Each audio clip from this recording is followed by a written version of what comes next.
Varicose veins బాధితులకు శుభవార్త. హైదరాబాద్ లో కన్సల్టేషన్ మరియు 3,500 రూపాయల colour Doppler test Avis hospitals లో ఉచితంగా పొందండి.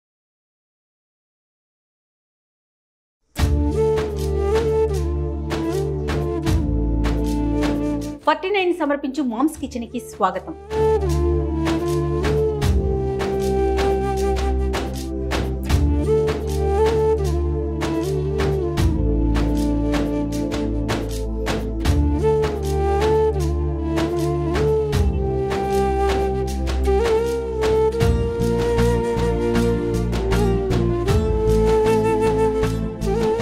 రమగారు నమస్తే అండి.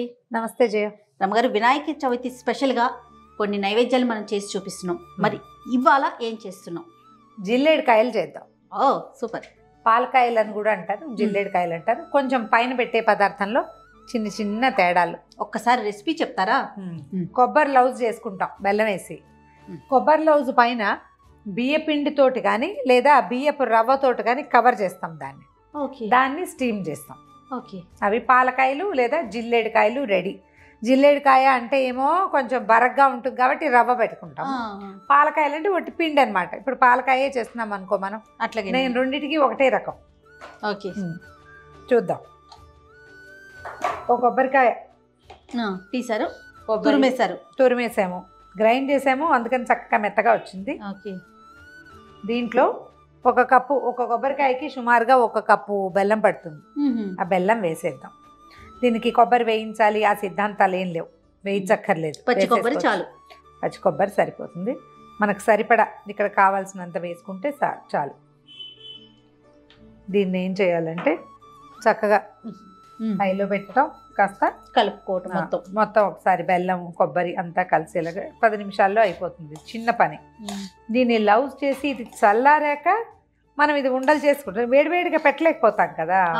ఇది లౌజ్ చేసి పక్కన పెట్టుకుని బియ్య పిండి కానీ బియ్యపు రవ్వని కానీ ఉడికించుకోవాలన్నమాట మనం. ఓకే.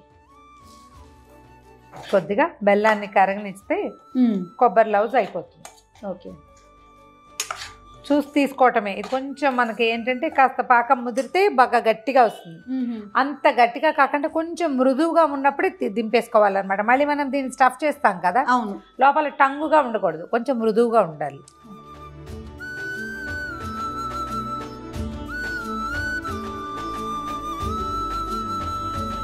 జయ, ఇగో ఇలా వస్తే చాలు మనకి. ఓకే అండి.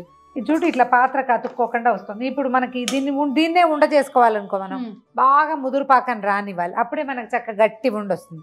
ఇప్పుడు మనం దీన్ని స్టఫింగ్ కి వాడుకుంటాం కాబట్టి ఇలా చక్కగా పాకం అంతా కలిసిపోయింది, బెల్లం అంతా ఇగో వదిలేస్తుంది చూడు.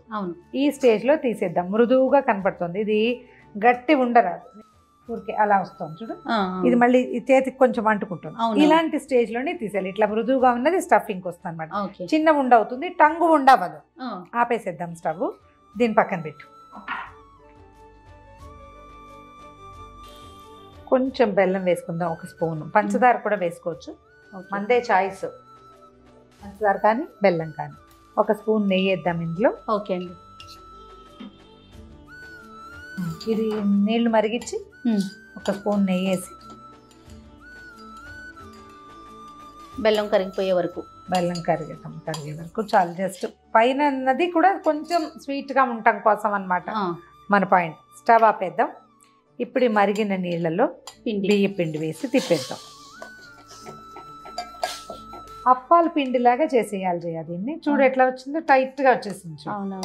ఓకే, ఇంతే. ఇది ఊపి పక్కన పెట్టుకోవాలి. ఇది ఒక 5 నిమిషాలు చల్లారాక దీన్ని చక్కగా వెడల్పుగా మనం చపాతీలాగా చేయటం, ఇందులో స్వీటు ఆ కొబ్బరి స్టఫ్ చేయటం, రోల్ చేసేయటం. ఓకే. తర్వాత దాన్ని ఎత్తి స్టీమ్ చేయటం. ఇందులో మనం నెయ్యి వేసాం కదా, అవును, మంచి బైండింగ్ ఉంటుంది. కొంతమంది పాలు కూడా పోస్తారు, మన పద్ధతిని బట్టి. చూడు ఇలా వచ్చింది.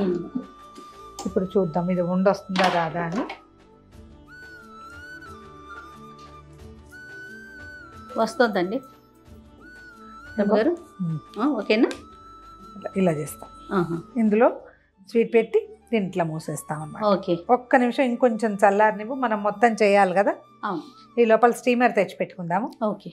కొబ్బరిని చిన్న బాల్స్ చేసి పెట్టుకుందాం. ఓకే నువ్వు చేయి పెట్టదు చేయ, 2 చేతులు ఉండకూడదు. ఓకే ఇప్పుడు నువ్వేమో పిండితో చేద్దు కానీ ఇది నేను చేస్తాను. ఓకే, ఎన్నైనాయి సుమారుగా ఒక కాయకి. ఇవి పెద్ద పెద్దవి కూడా చేసుకోవచ్చు చేయ, చిన్న చిన్నవి చేసుకోవచ్చు మన వీలు. బాల్ రౌండ్గా రావాల్సిన అవసరం ఏం లేదు, స్టఫింగ్కే ఈ మాత్రం సైజ్ తీసుకోవటం. ఓకే, దీన్ని చక్కగా స్ప్రెడ్ చేసేయండి చెక్కలాగా. చెక్కలాగా దీంట్లో మనం ఉండబెట్టేద్దాం. ఈ ఉండ పెట్టాక దీన్ని అలాగా మూసేయండి. ఎలా అంటే మనం దాన్ని ఉంటారు ఆలు పరోటాలు వాటికి ఎట్లా చేస్తాం అట్లా ఈవెన్గా స్ప్రెడ్ చేసేసి క్లోజ్ చేసేయాలి. ఓకే, దీన్ని షేపు మనం ఎలా కావాలంటే అట్లా తీసుకోవచ్చు. కొంచెం నేర్చే చేసుకుంటే గుండ్రంగానో లేకపోతే ఇలాగా కోవలుగానో, మనం కోవా కజ్జికాయలు ఉంటాయి చూడు అలాగా.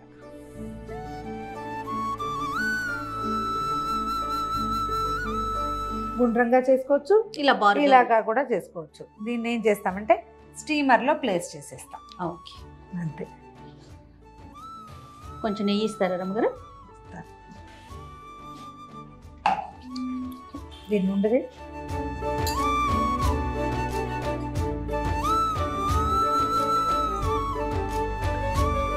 తర్వాత ఫ్లాట్గా అప్పచ్చిలాగా చేసి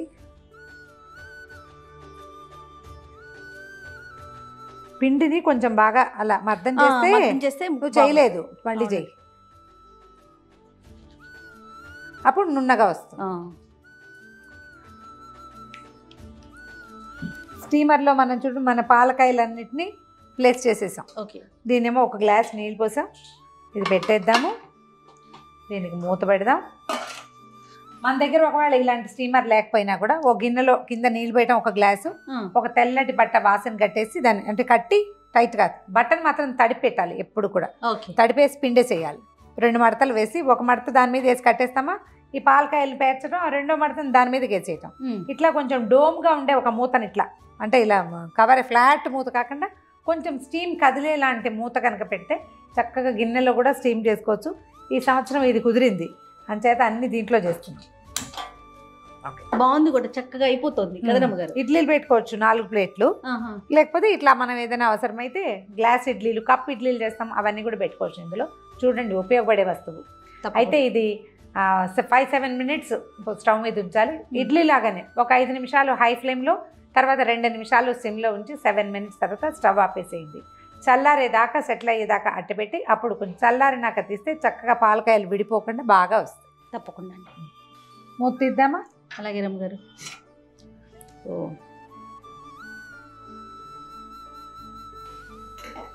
చూడు బాగున్నాయి, చక్కగా ఉన్నాయండి.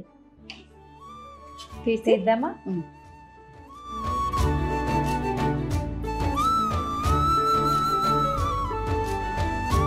షేప్ కూడా బాగా చేశారండి మీరు. కోలగా చేశాం కదా.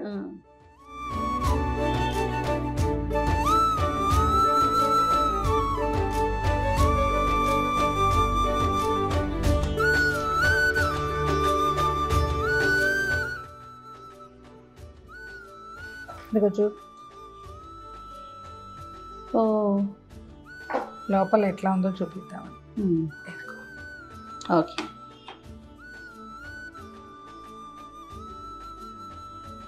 చాలా చక్కగా వచ్చినాయి రమ్మగారు.